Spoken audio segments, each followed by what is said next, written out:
வாழ்வில் ஒழுக்கம் வந்துவிட்டால் நாம் ஈடுபடும் எந்த துறையிலும் நேர்த்தியும் ஒழுங்கும் வெளிப்படத் தொடங்கும். பாவம் நீங்க ஒரே வழி கடவுளை தியானிப்பது மட்டுமே. இதனால் மனம் தூய்மை பெறுகிறது.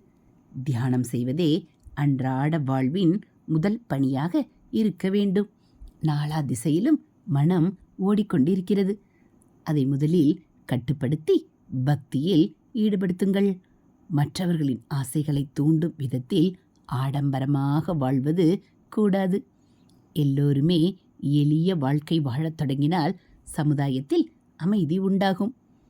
பிறருடைய துன்பத்தை போக்க வேண்டியது நம் கடமை.